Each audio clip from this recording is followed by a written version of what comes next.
Kaixo eta ongi etorriak gaurko saiora. Gaurko elkarrizketatua Inigo Otsoa izanen da, eta berak parkean euskaraz egitasmoa aurkeztuko digu. Hala ere, lehenago has gaitezen betiko edukiekin. Ikusitzagun gaurko efemerideak. 1977ko irailaren 14ean Eneko Atxa bizkaitar sukaldaria jaio zen. Gainera, irailaren 14ean ere, 1982 urtean, Grace Kelly estatubatuar aktorea, dantzaria eta abeslaria Monakoko printzesa hil zen. Bestalde, urte bat beranduago, 1983an Amy Winehouse Britaniara abeslari eta konpositorea jaio zen. Eta azkenik, gaurkoa bezalako egun batez, 2005 urtean, Robert Wise estatubatuar zinema zuzendari, ekoizle eta editorea hil zen. Goazen orain gaurko lerroburuekin.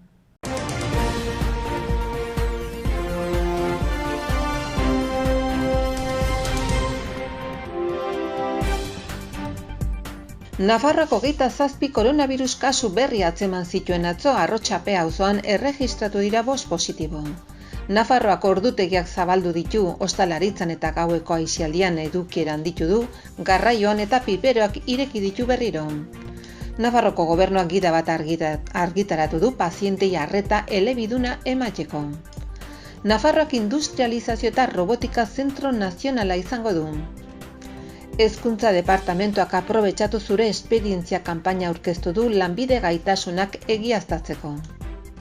Suhiltzaileen erreskate teknikoko taldea jarraibideak ematen ditu mendian istripurik gertatuz gero jarduteko. Iruñeko udalak urteko azken hiruhilekoan partaidezako arloko prestakuntza Debaldezko 18 ikastaro eskainiko ditu, elkartei eta herritar guztiei oro har zuzenduta. Parti gaua bueltan da Nafarroko gobernuaren antzerki proposamena erabaki publikoetan gazten parte hartzea bultzatzeko. Emausko trapuketariek harresiaren portalez zarrak irekitzen zituzten 2 giltza berreskuratu dituzte Iruñarako. Nafarroko organorako musika zikloak 10 herri zeharkatuko ditu 10 kontzertu eta 3 hitzaldirekin.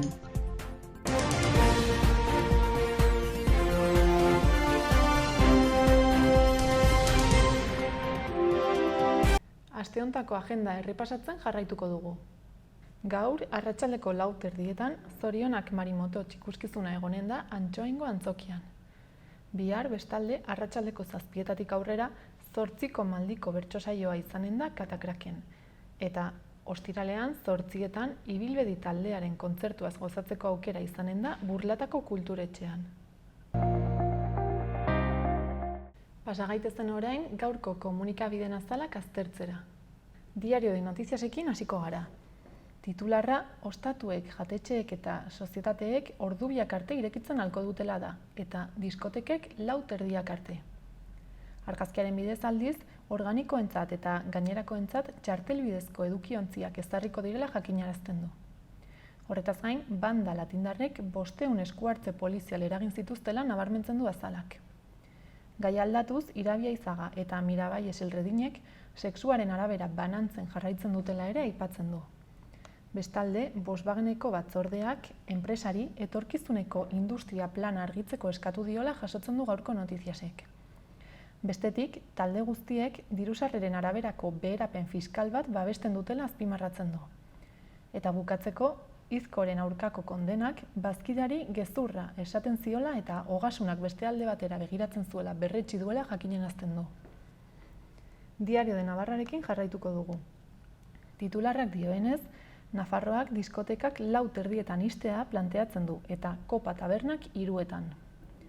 Argazkian, eraispen arriskutsua erakusten du. Gai aldatuz, poliziak Iruñean atxilotutako 2 taldeei 500 delito egotzi dizkiela jakinarazten du.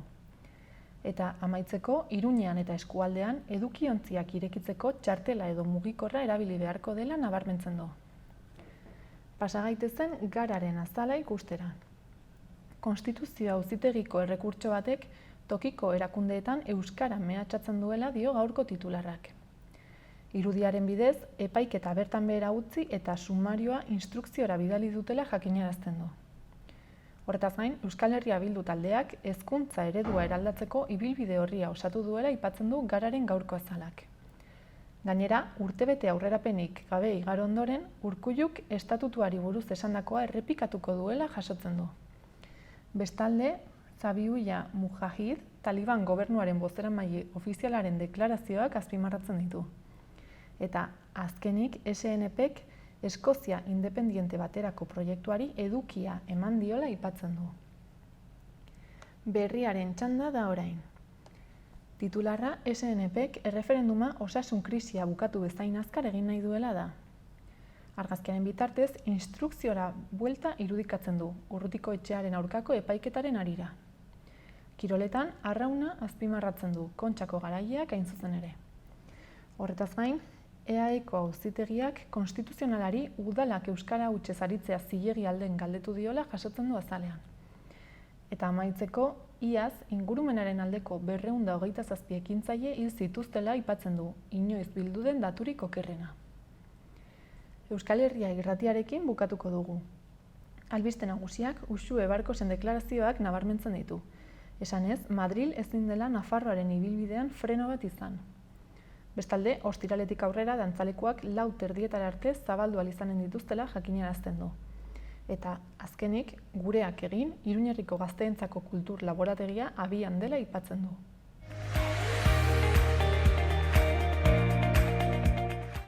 Joan gaitezen orain, gaurko eta biharko eguraldien iragarpenak ikustera. Gaur, hodei ugari eta temperatura beherantz jaitsiko da. Erdi-mailako hodeiak eta goi-hodeiak espero ditugu, baina ugari eta eguzki tarte gutxi izango dira egunean zehar. Gainera, zaparradak botako ditu han-hemenka, batez ere goizean goiz eta gauean. Ez da baztertzen zenbait unetan trumoiak jotzea. Hegoaldeko haizea ibiliko da eta temperatura maksimoak 25 eta 29 gradu artekoak izango dira. Eta bihar, asteazkenean, giro oso nahasia eta ezegonkorra izango dugu. Zerua oso hodeitsu egongo da egun osoz eta zaparradak botako ditu. Modu irregularrean banatuko dira eta noizbehinka trumoiak joko du. Zenbait lekutan eta noizbehinka zaparrada handiak bota ditzake, bereziki eguerditik aurrera. Hegoaldeko haizea ibiliko da hasieran, baina iparraldera egingo du goizean kostaldean eta arratsaldean barnealdean. Temperaturak jaisten jarraituko du, bereziki kostaldetik hurbil dauden tokietan.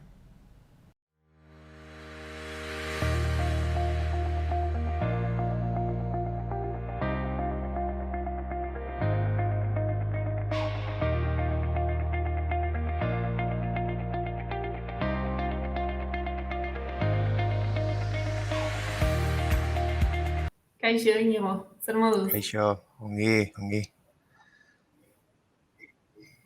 Bueno, gaurkoan, kontatuko diguzu pixkat parkean euskaraz egitasmoak zertan datzan. Hasiera batean, udaberrian probatu zenuten pixkat, nola funtzionatzen zuen egitasmoak, eta nola joan zen kontua. Bai, maiatzak gainean ingenun saio piloto bat.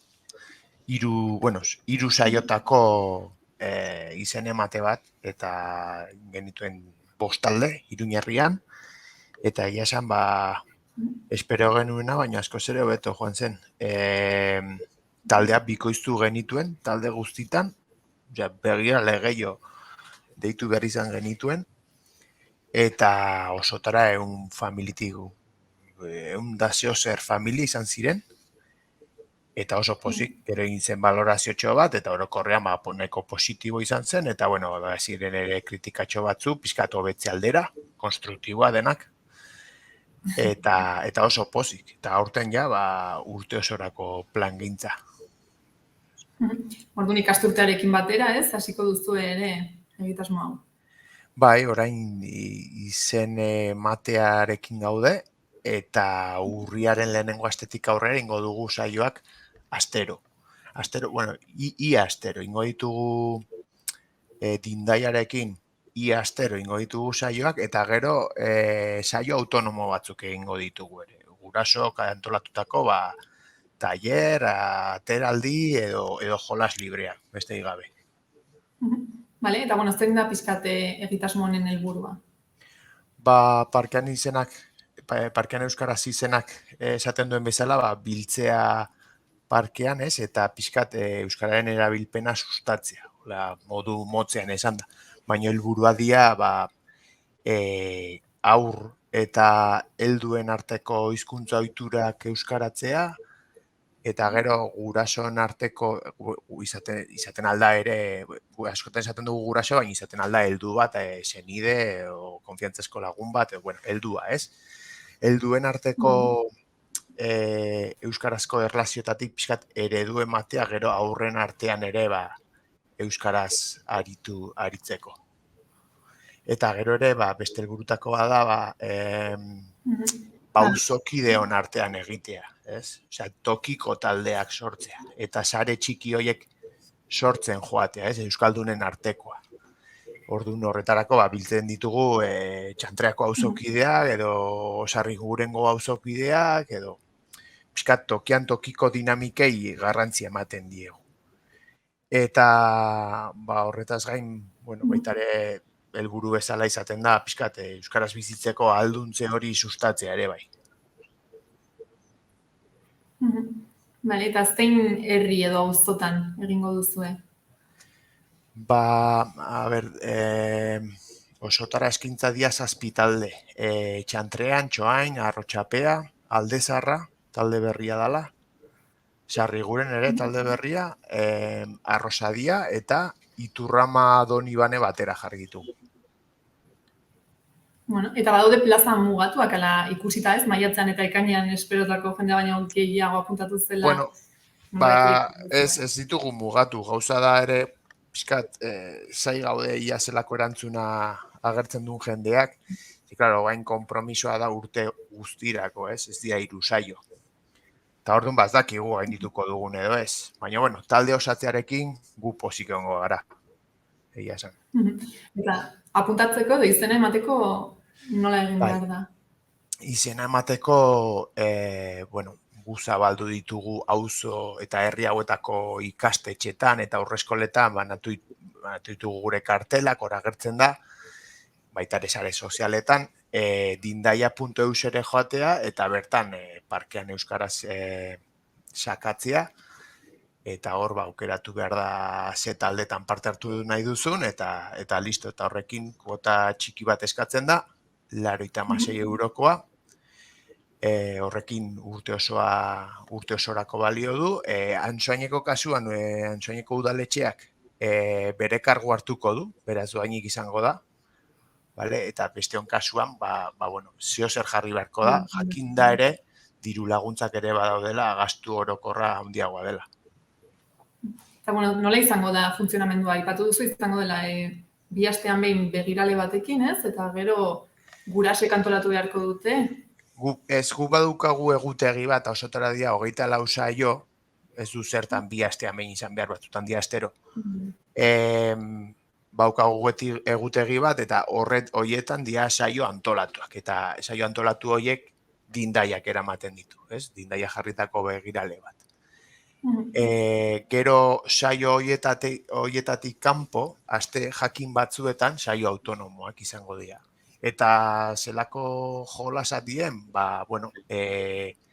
euskarazko interakzioa bilatzen dutenak, ez? Ongi pasatzeko ere badia, noski, baina euskarazko interakzioa ere bilatzen da. Eta, ze modukoa, ez daki, soka saltua, parapenteakin jolastu, askotarikoa.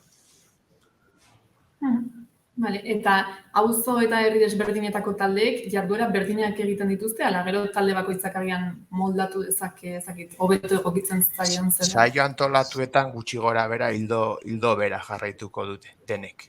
Gero ja saio autonomotan, ezakin adibidez Txantreako taldean nabil eta badago ama salsera bat, nahi duna antolatu saio autonomo bat eta ari da pentsatzen egitea sukaldaritza tailer bat.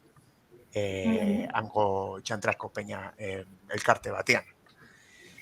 Gero ere daukagu pentsatuta ere beste saio autonomo baten muraltxo bat egitea, horma irudi bat, jarriko duena parkean euskaraz, eta beko aldean umek eskuan koloretan margotzea, edo estoekin, edo pizka libre. Zundoazen gauzak. Orduan, nolabait gurasoen implikazioa ere beharrezkoa izango da, ez?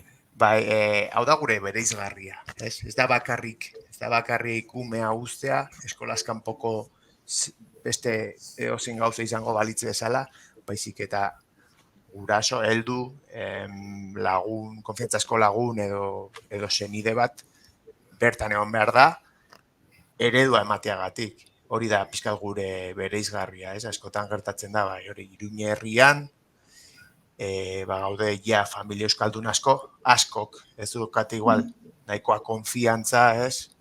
Eta euren seme-alabekin hizkuntza ohitura eta pixka kontradizioak edo konfiantza nahikorik ez, edo bueno, badaude realidade asko eta halako zerbait on egingo dielakoan hau sortu dugu. Ordunea animatzen direnez. Eta gero, bueno, adinen arabera, bereiztuko dituzue, maiatzean eta ekainean egin zenuten bezala. Bai, hori da. Deitzen ditugu 2-6 urte bitarteko aurrak dituzten familiei, baina 2 azpitalde egiten ditugu aurreskoletan haundien adienak, 2 urtekoak, gero aurrezkuntzan txikien adienak 3 urtekoak, hoiek egiten dute talde bat, eta gero 4-6 urtekoek egiten dute beste bat. Bakoitza bere begiraleekin eta bakoitza pixkat, bueno, batean eta bestean igual jokuak ez dira igualak, bueno, baude ezberdintasun batzuk. Eta asteko zein egunetan edo zein ordutegitan eginen dira saio hauek? Talde bakoitzak badauka bere eguna, bere ordutegia, egia esan oraintxe bertan naiz akordatzen, baina bueno, baitugu astelehenetik osteguna egun guztitan badaude taldeak. Horrek ez du esan nahi txantreako bat, igual txantreako egunean ezin dula arrotxapeara joan ezin daitekenik. Biten aldu perfectamente, edo beste auzo bateko famili batek. Baina bai, gurean da aste azkenetan, bueno, gehienetan da 5-etatik 6-etara, horrelako zerbait, ordutxo bat, eta bai, laburra, baina, bueno, azkenean da pixka sarea egitea, gure artean ezagutzea, eta, bueno, saiotik haratago biltzea ere bai, eta zergatik saioa eta gero bertan gelditu, askari hartu elkarrekin, bueno. Bueno, ordunez, egin zenuten udaberriko froga hori hain ongi joan da gero, orain zer espero duzue ikasturterako? Bueno, espero dugu pixkat egitasmoa sendotzea. Zain beste aztea, esan dizudan bezala, baizik eta sendotzea. Talde guztietan egotea nukleotxo bat, ez? Eta hortikan jendea etortzea. Eta pixkat ezagutaraztea, eta denborarekin ikasturte hasieran jendea jakita eta jendea lotzea badagoela hau, eta zertarako balio duen, pixkat sendotzea, bai familiko puru aldetik, bai mezu aldetik. Bi helburu horiek. Gero, bakagu pentsatuta aztea, euki ditugu deiak, ere Lezkairutik, euki ditugu deiak Mendillorritik, mutil batik ere, bai. Bueno, joango gara gutxinaka igual hoiekin ingo ditugu aurten ikasturtean zer, iaz ingenitun saio piloto horiek, igual egingo ditugu bertan. Eta zer dela eta auzo horietan ez duzue ezagri badago arrazoiren bat, da? Ez dago. Nun baitetik hasi behar eta hasi ginen horrela, eta, bueno, auzo horietan genuen jendea, gu beti mugitzen gara guraso elkarte bidez, talde euskaltzaleen bitartez, bueno, sare horietan ezagutu izan dugun jendearekin kontaktuan jarri, ezagutu du jendea talde bakoitzaren ardura hartzen alduena, eta listo, ez da beste arrazoirik. Lortzen badugu beste arduradun bat Lezkairun, jarriko dugu martxan bertan, jakina. Bueno, orduan ongi dago, ez? Beste herri edo auzoetatik interesa badut ere zuekin harremanetan jartzea, agian hortik etorkizunean ere talde berriak sor daitezke. Bai, jakina.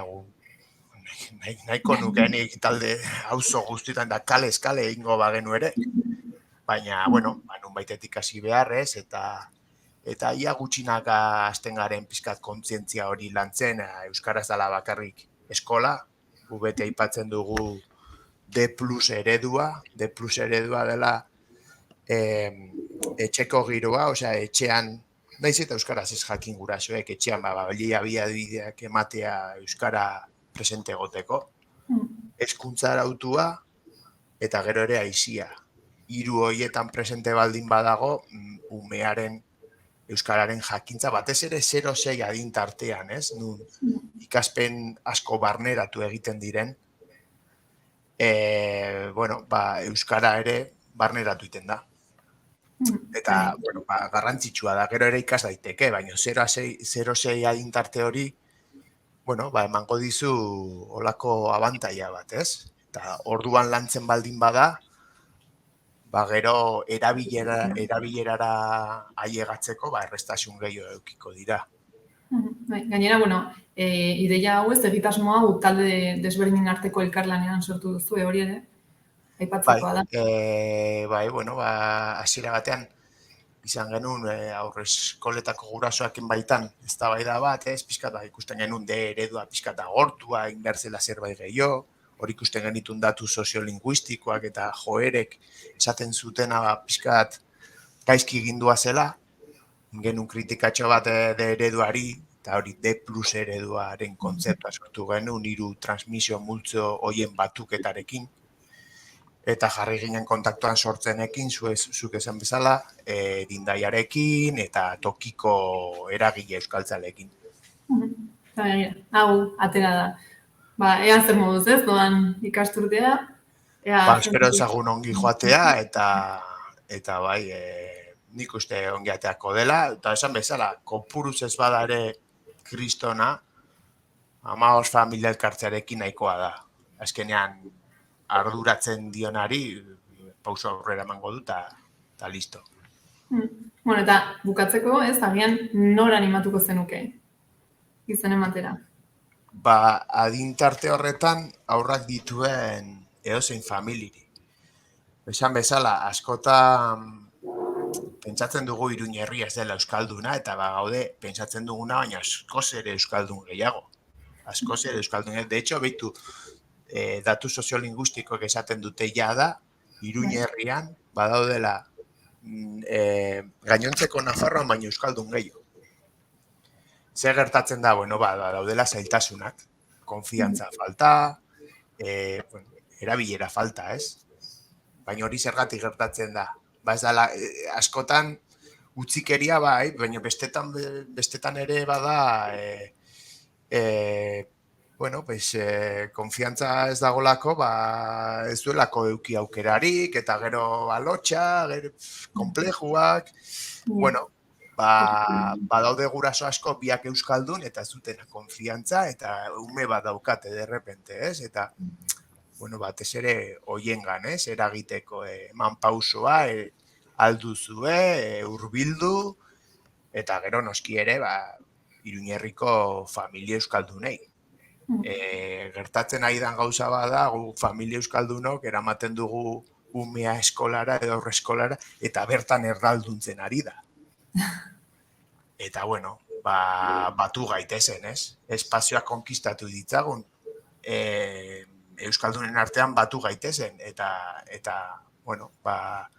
pintzat horrela, erabilera normaltasun bat emango diegu, ez? Eta ez dute lotxa edo talde, askotan gertatzen ari da, taldearen partez dira sentitzen, ume horiek, ez? Eta, ekintza honek agian lagunduko die. Ez hain arraro sentitzen da, normalak sentitzen. Orduan, helburu asko. Ditu, pixkanaka ez, lortzen zoazten. Hori, euskararen gune horiek edo, zabaltzen. Modula burtuan erabileran aurrera egitea. Modula burran erabileran aurrera egitea eta normalizatzea. Eta tokiko taldekin, auzokidekin. Primeran, orduan informazio guztia dintaiaren webgunean, ez, esan duzun bezala. Hori da. Eta izen emateak ere hor. Mila esker, orduan, Inigo.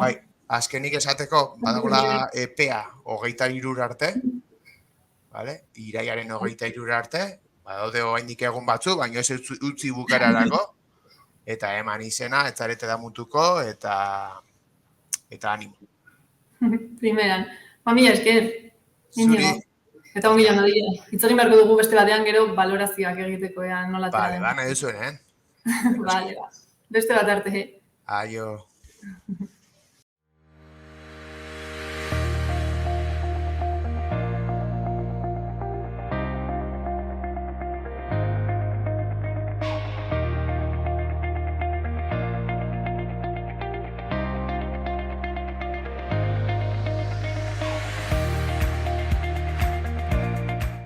udalerrietako albisteekin jarraituko dugu. Burlatan gaur izanen da 21-22 ikasturteko kirol jardueretan aurrez izen emateko azken eguna. Informazio guztia udalaren webgunean kontsulta daiteke. Eta horretaz gain, larunbat honetan, Burlatako kultura aniztasunaren eguna ospatuko dute udal parkean, hala euria eginez gero Erripagainako karpan. Egitarauari dagokionez, 5:00 aurkezpena izanen da Josu Marti agitatzaile musikalaren eskutik. Ondoren 6:00 gutxitan, Peruko La Clave Orkestra arituko da eszenatokian. Honen ostean, 7:00 gutxitan euskal dantza eta abestien erakustaldia eskainiko du Axular taldeak. Behin hau bukatuta, 7:04 Tai Chi erakustaldiaren txanda izanen da Chuang Yi maisuaren eta bere ikasleen eskutik. Beranduago, 8:00 gutxitan, bailoterapia erakustaldia egongo da Cesar Tascon eta bere ikasleen eskutik. 8:04 poesia Anpaurin izeneko ikuskizuna eskainiko dute. Anfasen poesia errezitaldia aniztasunaren omenez, Luz Solartek poesia horietan oinarritutako Paurin konposizio bat egiten duen bitartean. Gero, Guaira musika taldeak esku hartuko du, Ekuaderreko musika tradizionala eskainiz. 9:30 Deko an LMek 2 abesti joko dituzte, eta azkenik 10:00 Katanga Dubek itxiko du eguna. Estenako soinu unibertsoak eta Kolonbiako Karibeko landa eta hiri erritmoak uztartzen dituen taldeak. Ekitaldiak dirauen bitartean gainera, workshopak eta bestelako ekintzak eginen dira alde batean. Agertokiaren azpian, Burlatako kultura aniztasunaren dinamikako zenbait jarduera erakusteko eta jendeak parte aktiboki hartu ahal izateko. Eta hori gutxi balitz, ondoko beste gune batean, txikiendako gurutze gorriak antolatutako munduko jolaseak eginen dituzte arratsaldeko 6:00 8:00. Jarduera guztietarako sarrera doakoa da. Eserlekuak ez dira aldez aurretik erreserbatuko. Jendearendako gunea mugatuta egonen da eta ekitaldiak hasi baino 20 minutu lehenago irekiko dira ateak. Berriozarren artisau azoka antolatu dute larunbat honetarako. Berriozarko artisauek egindako lanak kalera ateratzeko asmoz. Azoka 10:30 ordu bitara egonen da zabalik Eguzki plazako arkupeetan. Bestalde, Berriozarko udalak diru laguntza emanen die familiei euskarazko udalekuek sortutako gastuak neurri batean ordaintzeko. Eskaerak erregistro elektronikoaren bidez edo udaletxeko erregistroan aurkeztu ahalko dira iraila osoan zehar. Deialdia eta eskabidea online aurki daitezke eta argibideak euskaraz zerbitzuan kontsultatu beharko dira. Gainera, 21-22 ikasturtean euskara ikasteko matrikulatzeko epea ireki dela ere jakinarazi dute.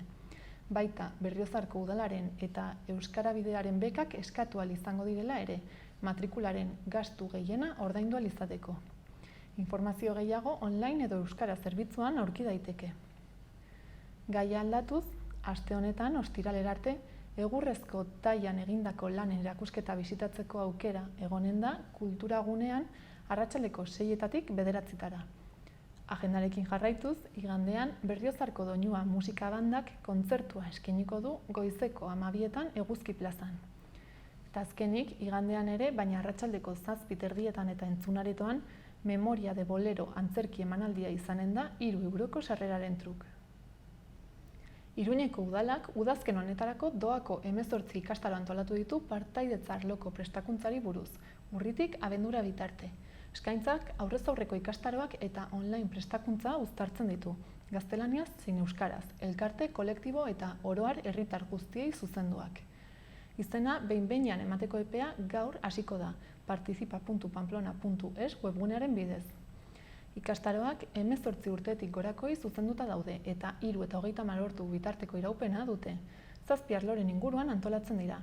Talde jarduna, gizarte trebetasunak, partaidetza tresnak, gizarteratzea, elkarteen kudeaketa, teknologia trebetasunak eta kulturartekotasuna. Azken arlo hori berritasuna da aurreko prestakuntza programekin alderatuta. Lehenengo 2 ikastaroek aurrez aurre kulturarteko komunikazioa hobetzeko edukiak eta zurrumurruen aurkako eragileekin lotutakoak izanen dituzte. Gainera, talde jarduna bideratzeko ikastaroa urtekoa da, urritik maiatzera bitarte emanen diren 9 modulurekin. Eta gaia aldatuz, Emausko trapuketariak Nafarroako mankomunitateetako gaikako bilketaz arduratzen dira.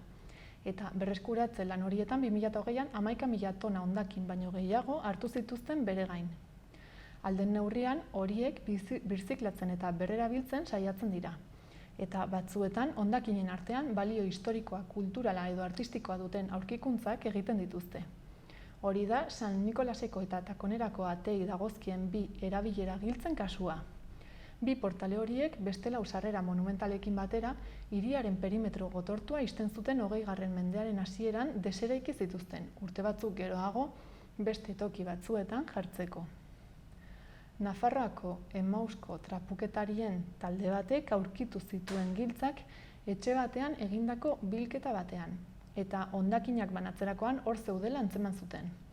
Bata, San Nikolasekoa, irekitzen zuen portalearen izena grabatuta zuen brontzezko giltzatako bati lotuta dago. Bestea, egur eta sokazko giltzatako batean sartuta dago, eta Takonerako portale zaharrarekin lotzen duen leyenda bat dauka paper batean itsasita. Trapuketariak Nafarroako Errege Artxibo Nagusiko eta Nafarroako Museo Etnografikoko zuzendariekin harremanetan jarri ziren. Eta hasierako azterketaren ondoren, Iruñerako balio handiko bi pieza bakar eta original zirela egiaztatu zuten. Garrantzia ikusita, aurkikuntzaren berri eman zioten udalari, giltzak eskuratu zitzan, zaindu eta kontserbatzeko.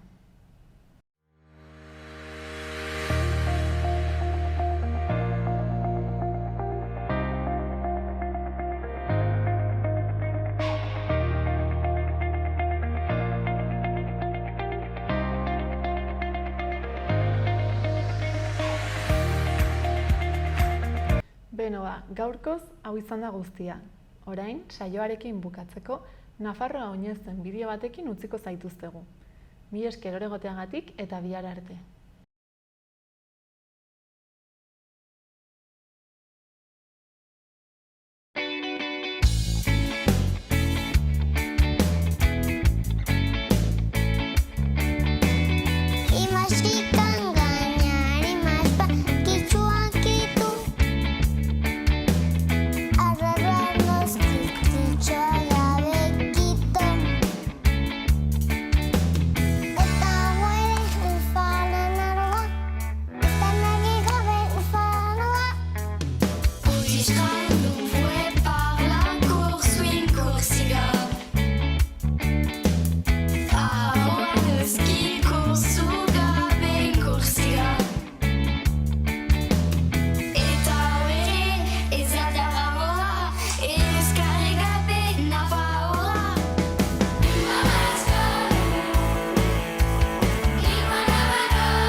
Gobierno de Navarra. Nafarroako gobernua.